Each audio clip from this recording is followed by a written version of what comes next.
I'm really excited to do this. Me too as well. Yay. Okay, so I know that you're a pre-seminarian. What exactly? Well, I'm not a seminarian yet. Okay.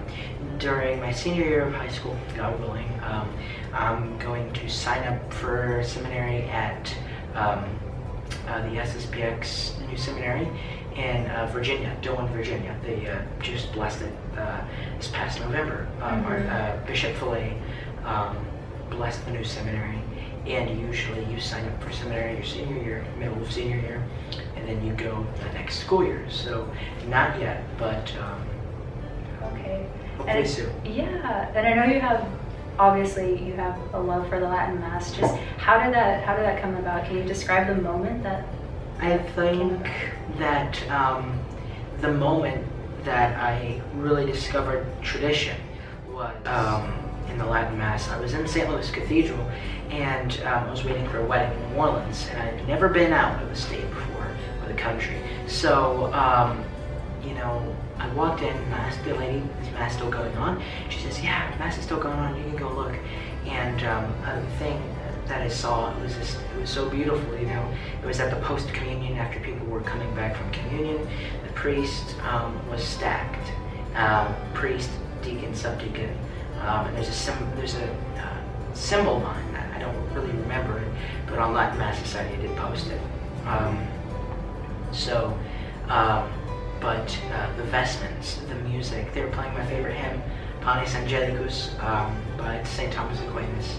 The smells, the bells, the music, the liturgy, it just grabbed my heart, and the feeling, it's a supernatural feeling. It's such grace feeling that I've never felt before, and that was my first time there. But I've never been able to find a Latin Mass since. They don't celebrate the traditional Latin Mass at St. Louis Cathedral in Jackson Square, which they should. It's such a beautiful church. Like, I'm incredibly impressed. Yeah. Because I hadn't known about the Latin Mass or things like that until I came across your page, Latin Mass Society.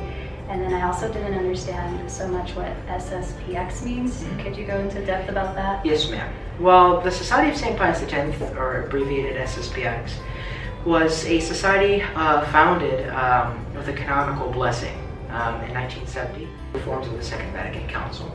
So Archbishop Lefebvre did sign all 16 documents, but he quickly repented, and after that he set up a traditional society. And really up until he started ordaining priests, Rome kind of got stingy.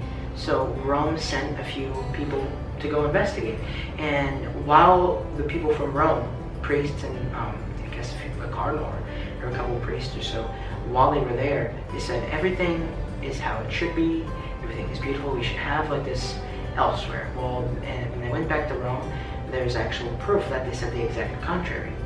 And so these people were deceiving John Paul II. These people were deceiving Paul VI, and they really wanted to get that lie in there so they can really put the SSPX in a bad place. Archbishop Marcel Lefebvre knew he was going to live much longer. He had already written letters to Rome saying, I'm going to consecrate bishops because I must. And many times they had no problem with it. They would have no problem with him consecrating a bishop. And so in 1988, late June or July, he consecrated 4 bishops. And people like to say it was against the will of the Pope. But afterwards, Cardinal Gonti, not Pope John Paul II, said that we were in schism. According to the 1983 Code of Canon Law, illicitly consecrating a bishops or priests is not an act of schism, or it isn't an act that would require excommunication. So it's really just been all a scandal within the Vatican to try to destroy the traditional side of the faith.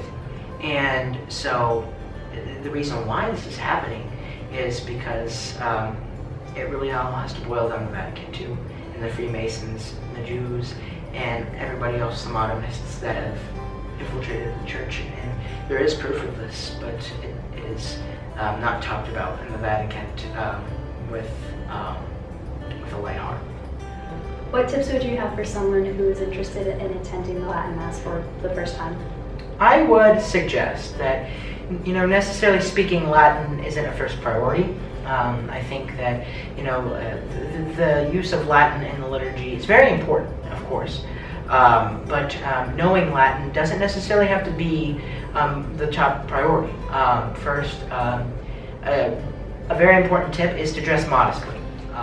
Church that offers any Mass, but this should be any rule, but especially for the Latin Mass, you have to wear, women have to wear dresses or longer skirts, and veils. Women, the diocesan parishes really don't force you to, but there's always veils there for you to take and wear. So I don't see why not. So for women, they veil.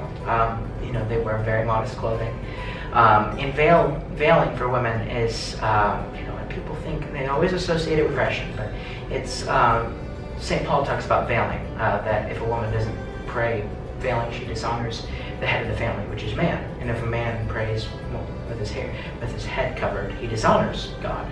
So that's why we veil, because, or women veil, because it's to show devotion also to Christ and the Blessed Sacrament. Dress modestly, really no tight clothing for men, really nothing really tight. No short sleeves if possible. If it is a short sleeve shirt, if that's all you can wear, of course. But if you have a suit, a tie, dress clothing. So we be reverent to Christ, as really any church should be. That is a Catholic church where Christ is present, because we're singing, and we truly care that we're singing the King of Kings. So I always think when I'm getting dressed before Mass that I'm doing this for you, Christ. Another tip would be, if you know hymns, for say like the introit, or if you had just been studying music and if you know a hymn, during the Latin Mass, during a High Mass, a Missa Cantata, which is a sung Mass, if you know music, sing along, not too obnoxiously, but you can sing. As far as the chant goes, if you know it, of course, that's one tip. Respect what is going on. Receive communion kneeling and on the tongue. Don't look up straight at the priest. Usually put your hands under the altar rail. Kind of put your head at a straight level and open your tongue wide enough to where the priest can place the host on your tongue. The priest says amen for you, so go Corpus Domini Nostri Jesu Christi Crucified Animam Tuum in Vitam Eternum, something like that. I really didn't memorize the prayer. And he says amen for you. You don't say amen. And when the priest passes the last person, he'll walk back, and then you stand up and make the sign of the cross, usually after communion, and go back to your pew. So it's all in an order for a reason, and it shows the supernatural origin of the Mass. Like, Christ is really right here. The sacrifice is literally happening before my eyes. So those are just some pointers to be given during the Mass. And usually at every Latin Mass parish, they have books. If you don't have your own missal, they provide a missal, and you just put it back in the pew after you're done.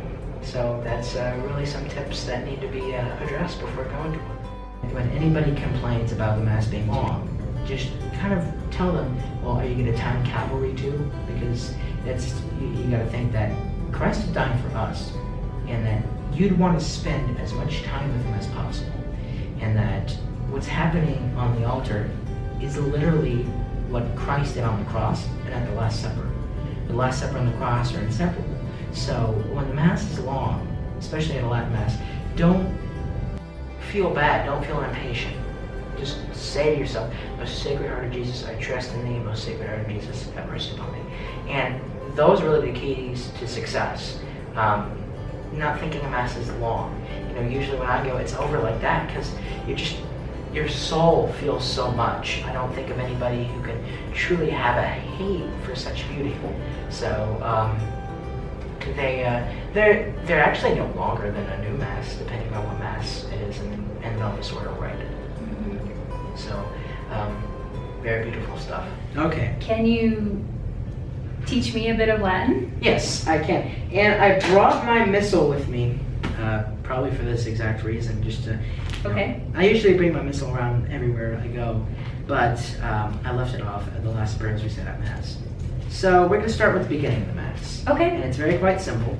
Do you know Spanish? Somewhat. Okay, so that might help you. Really learning any other language will help you with Latin. So you say in nomine, so can you say in nomine? In nomine. In nomine Patris, In nomine Patris, et Filii, et Filii, et Spiritus Sancti. et Spiritus Sancti. Amen. And that is in the name of the Father. That's the signum crucis, which means head of the cross in Latin. And then we start at Psalm 42 in Latin. Iudicemi Deus. Iudicemi Deus, Et decerne causam meam. et discerni causam Deum. Decerne or discerne causam. So Discerni causam.